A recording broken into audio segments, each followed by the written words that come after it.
The screen door slammed so hard the glass rattled in its frame, and Evelyn Hargrove stood on the sagging porch of the old farmhouse, clutching a yellowed envelope that smelled of dust and secrets.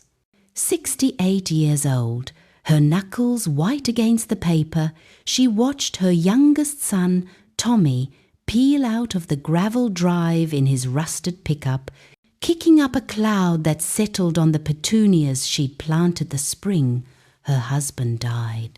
The letter inside wasn't addressed to her, it was addressed to the bank, stamped final notice in red that bled through the envelope like a fresh wound. 30 days to pay or lose the only home her children had ever known. Evelyn's knees buckled. She sank onto the top step, the wood warm from the late summer sun, and pressed the envelope to her chest, as if it might stop her heart from racing. She'd buried her husband here, raised 3 kids on beans and stubbornness, and now the land, 160 acres of corn stubble and memory, was slipping through her fingers because Tommy, the boy who used to fall asleep on her lap during Sunday sermons, had gambled it away in some backroom poker game in Omaha. Inside, the house creaked like an old man clearing his throat. The kitchen clock ticked louder than it should, counting down the seconds until everything she loved turned to ash. Evelyn's eldest, Ruth, was due any minute from Des Moines, with her perfect minivan and her perfect lawyer husband ready to swoop in and fix things. Middle child, Daniel, hadn't answered his phone in 3 days, probably holed up in his Chicago condo, pretending Iowa was a dream he'd woken from. And Tommy was running. She opened the envelope with trembling fingers. The numbers blurred. $87,000. More than the farm had earned in the last 5 years combined. Evelyn laughed once. A dry sound that cracked in her throat. She'd scrimped every penny, sold the good china, taken an ironing from the neighbors, and her own flesh and blood had pissed it away on a bad bluff. The screen door creaked again. Ruth's voice floated in, sharp as winter wind. "Mama, you out here?" Evelyn stuffed the letter into her apron pocket and stood, smoothing her hair with hands that hadn't stopped shaking since the mailman left. Ruth stepped onto the porch, designer sunglasses perched in her blonde bob, clutching a Starbucks cup like a talisman. "Lord, it's hot! Why don't you have the AC on?" She didn't wait for an answer, just breezed past, heels clicking on the linoleum. Evelyn followed, the envelope burning against her hip. In the kitchen, Ruth set her purse on the table, the same table where Evelyn had rolled out biscuit dough for 40 years and pulled out a folder thick with papers. "I've been thinking. We sell. Split the proceeds 3 ways. You can move into assisted living near me. They've got a bridge club, Mama. You'd love it." Evelyn's mouth went dry. "This is my home." "It's a money pit," Ruth said, not unkindly. "And honestly, after what Tommy—" She stopped, eyes flicking to the window where the dust from Tommy's truck still hung in the air. Evelyn's voice came out smaller than she intended. "You knew?" Ruth sighed, the sound of a woman who'd practiced patience in courtrooms. "He called me last week, drunk. Said he'd borrowed against the farm. I told him to fix it. Clearly, he didn't listen." The clock ticked. Evelyn felt the walls closing in, the ghosts of Sunday dinners and children's laughter pressing against her ribs. She thought of the root cellar where she'd hidden Christmas presents, the attic where Daniel had carved his initials into the beam, the backfield where Tommy had learned to drive the tractor at 12. All of it gone. Ruth reached across the table, her manicured hand covering Evelyn's weathered one. "We'll figure it out, together." But Evelyn's eyes were on the envelope, the red stamp pulsing like a heartbeat. She slipped her hand free and stood. I need air. She walked out the back door, past the clothesline where her husband's shirts had once hung, and kept walking until the corn swallowed her whole.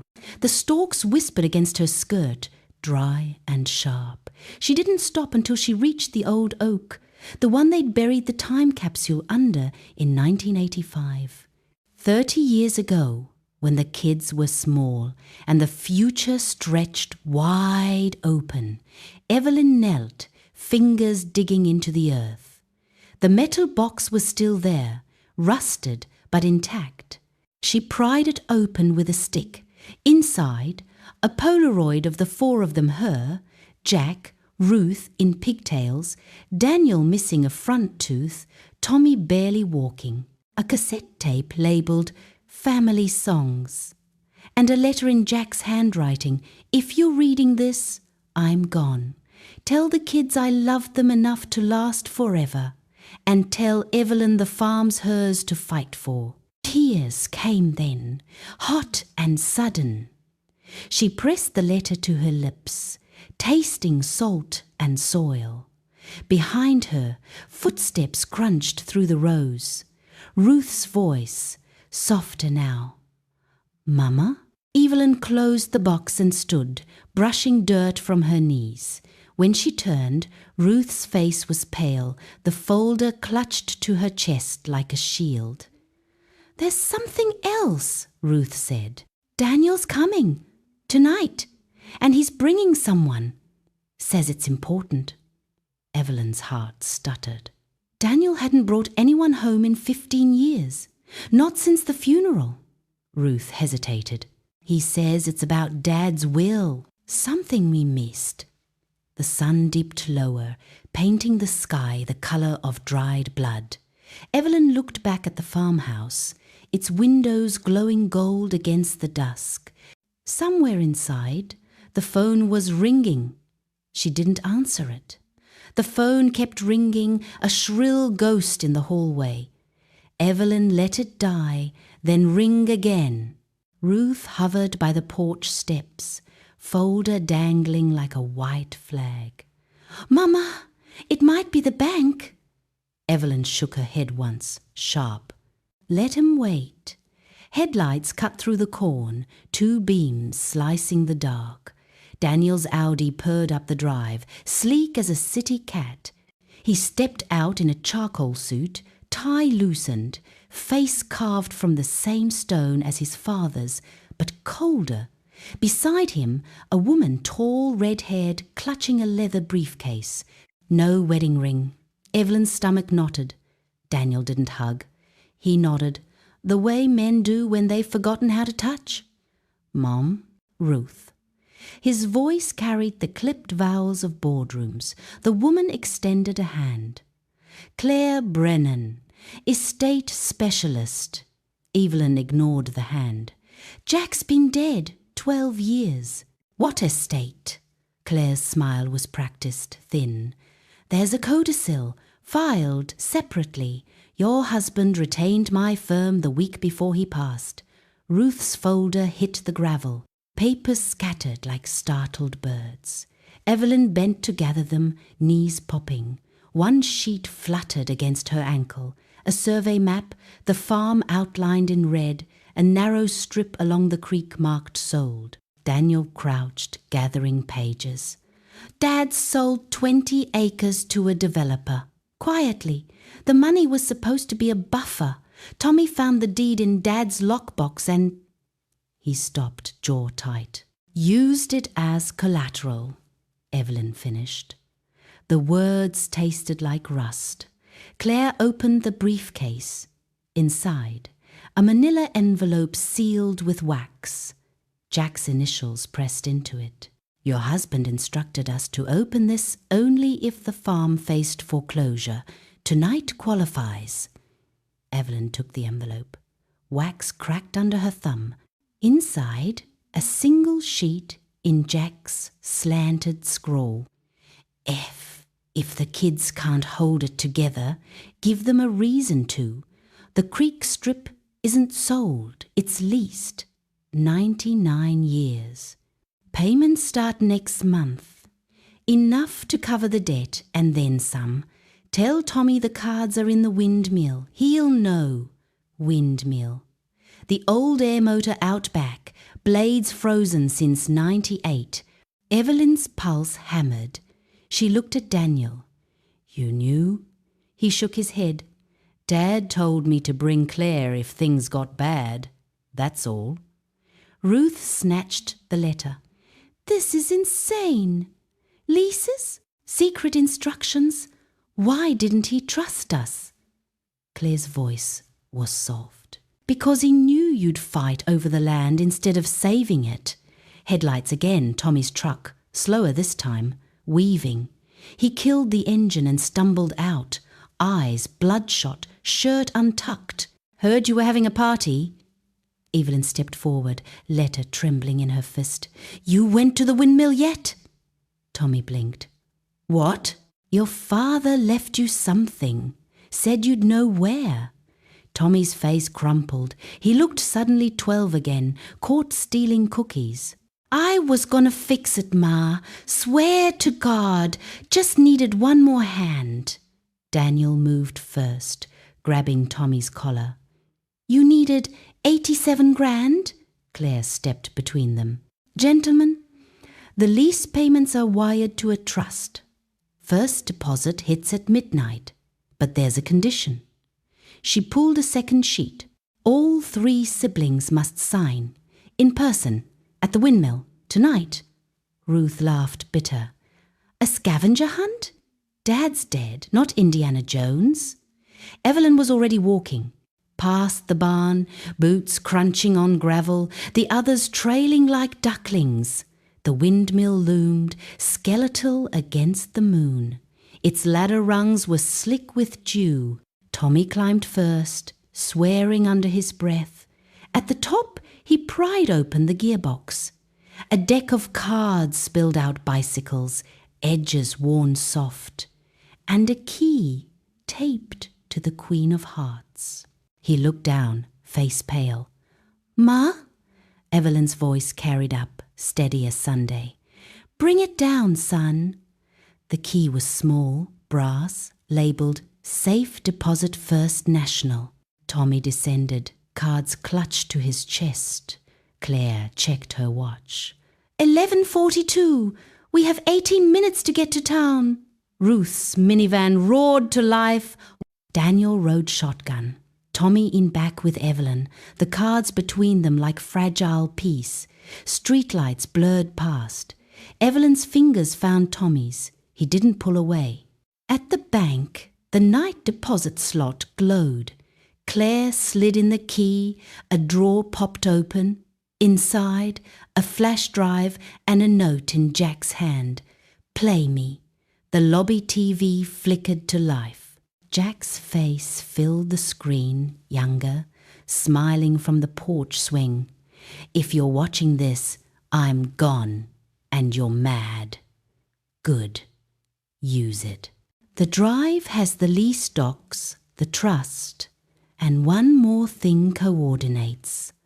Follow them at dawn, bring coffee and each other.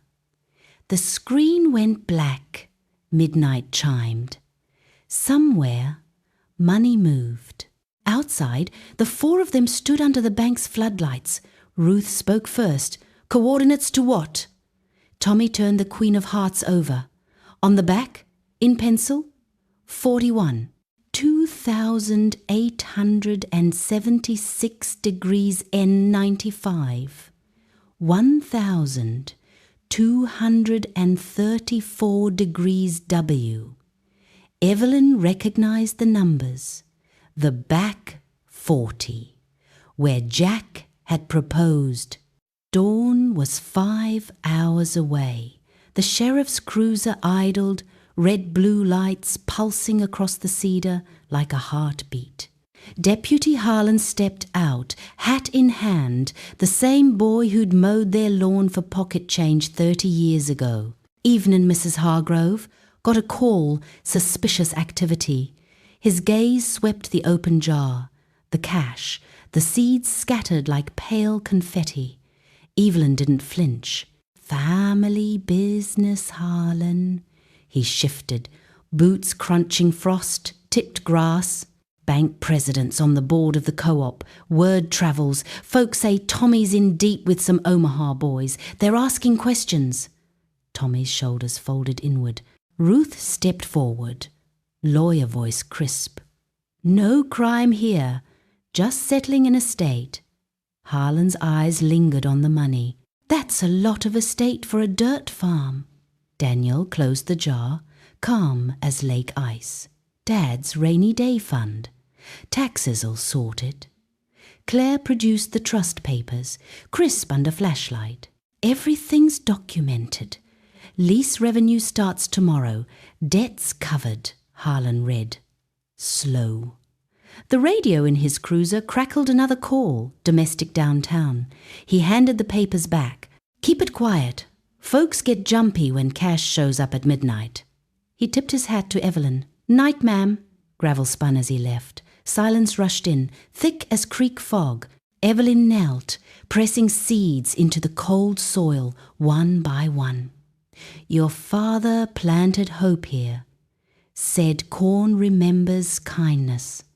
Tommy crouched beside her, fingers trembling. I don't deserve kindness. Ruth's voice cracked. You think any of us do? She took a seed, planted it beside his. Daniel followed, suit jacket discarded, sleeves rolled. Claire hesitated, then joined, manicured nails black with earth. 4 rows, shoulder to shoulder. The moon slipped west. Tommy broke the quiet. Omaha boys, they'll come. They don't take IOUs in corn. Evelyn stood, wiping hands on her skirt.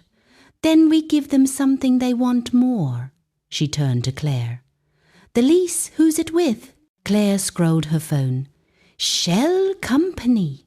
Shell backed by a name you'll recognize. Hargrove Holdings. Ruth frowned. That's us? No, Claire said. It's Jack. He set it up 20 years ago. The lessee is a trust in your names, but the payout trigger required all 3 signatures and a crop in the ground by sunrise. Daniel laughed, short and sharp. Dad played us like fiddles. Evelyn looked at the rows of seeds, fragile white promises. He played for keeps. Headlights again, not the sheriff. 2 black SUVs, no plates rolling slow, windows down, cigarette tips glowing. Tommy stood. That's them. Evelyn stepped in front, small but immovable. This is private land. A man leaned out, gold tooth glinting. Land belongs to whoever pays, Grandma. Claire's voice cut clean. It belongs to a trust, federal charter. You touch it. You touch the IRS. Gold Tooth smiled. IRS don't scare us. Daniel moved to the mason jar, lifted a handful of bills. This does. He fanned them. 20 grand. Walk away money. Take it, or explain to your boss why you started a war over corn. The man eyed the cash. Then the 4 of them united, dirt under nails, dawn at their backs. He spat. Keep your dirt. Debts squared. He snatched the money, SUVs reversing into the dark. Silence again. The first bird called. Ruth exhaled. We just paid extortion with Dad's cookie jar. Tommy stared at the empty jar. He knew. He always knew. Evelyn looked east. The sky blushed rose. Sun's coming. Corn needs light. They stood together as gold spilled over the field, seeds invisible but alive. Claire's phone pinged. First lease payment posted. $87,112, 40 cents. Tommy's knees buckled. Ruth caught him. Daniel clapped his back. Awkward but real. Evelyn smiled, small and fierce. Breakfast. Then we plant the rest." But as they turned toward the house, Claire's face tightened. "One more thing. The trust has a final clause. Effective at harvest, full ownership reverts to the sibling who stays. The others walk with cash." The sun cleared the horizon. 4 shadows stretched long across the furrows. Daniel buttered toast with surgical precision. "I've got a condo, a job. I'm out." Tommy stared into his mug. "I stay. I'm dead. Omaha still has my marker." Ruth's laugh was brittle. "So I uproot my life? For corn?" Evelyn set a 5th plate Jack's old spot. "Eat, then choose." They ate in silence. Outside, the planted rose glinted with dew. Claire entered, tablet glowing. Addendum just unlocked. Jack recorded a second video. Plays only if all 3 stay the first night. Tommy snorted. "Ghost Dad's got conditions." They filed to the living room. Claire plugged the drive. The TV flickered.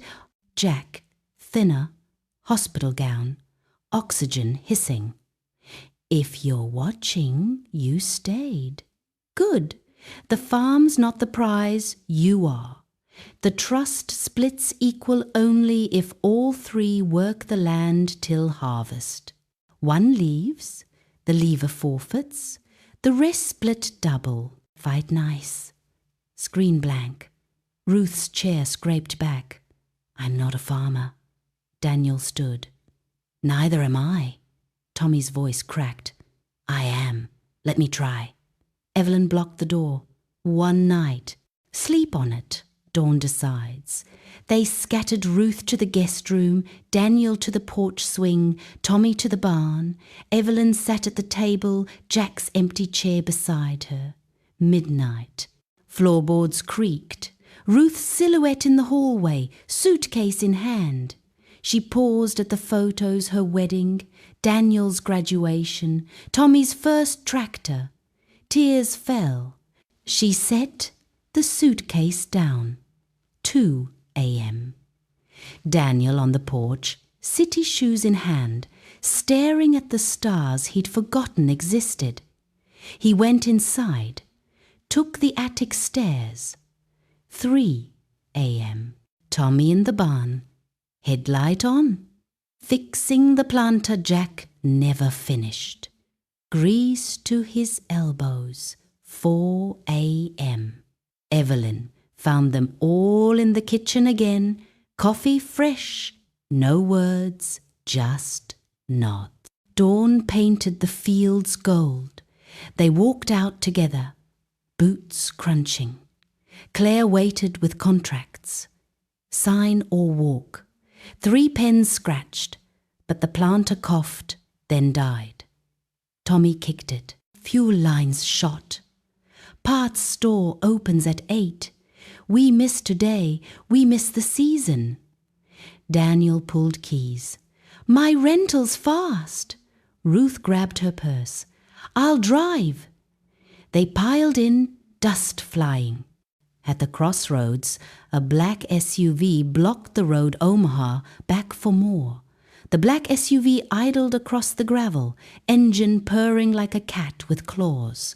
Gold Tooth rolled the window down, cigarette dangling.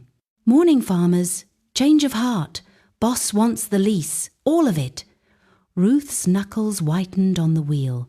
Daniel reached for his phone dead signal. Tommy stepped out first, hands open. We paid. You took the 20. Gold Tooth flicked ash. Interest compounds. 2 more men emerged, crowbars glinting. Evelyn climbed from the back seat, slow, deliberate. She held the mason jar, now filled with the morning's coffee, steam curling. You're on private land. Leave. Gold Tooth laughed. Old lady's got spine. Claire's voice rang from the porch, phone to ear. Sheriff's 2 minutes out. GPS pinned. Smile for the dash cam. The men hesitated. Sirens wailed distant. Gold Tooth spat. This ain't over. Tires spun, dust swallowed them. Deputy Harlan arrived, lights flashing. He took statements, eyes on the planter. "Need a tow?" Tommy shook his head. "Need a part." Harlan grinned. "Co-op's got one. My cousin owes me." By 9 the planter coughed alive. Rose marched straight as Sunday hymns. 90 days, blurred, blistered hands, midnight rains, Ruth learning to drive the tractor, Daniel trading suits for flannel, Tommy teaching them the land's language, harvest moon rose fat and orange. The combine growled, corn cascading gold into the wagon. Claire met them in the field, tablet glowing, yields triple. Trust payout. $1.2 million. Split 4 ways, Evelyn included. Ruth whooped. Daniel hugged Tommy so hard they toppled into the stubble. Evelyn stood quiet, wind tugging her silver hair. Claire handed envelopes. One more video. Final. The barn wall lit up. Jack, frail but smiling. You stayed. You fought. You won. The farm's yours, free and clear. But the real crop was you, planted wherever you go. Love, Dad. Screen faded. Silence, then laughter. Tears mixing with chaff. They burned the mortgage papers in the fire pit that night. Sparks rose like freed souls. Years later, the farmhouse still stood. Ruth's kids learned to drive the tractor. Daniel opened a satellite office in town. Tommy coached Little League on the back 40. Evelyn sat on the porch every dawn, coffee in Jack's mug, watching corn remember kindness. Some debts are paid in gold, others in staying.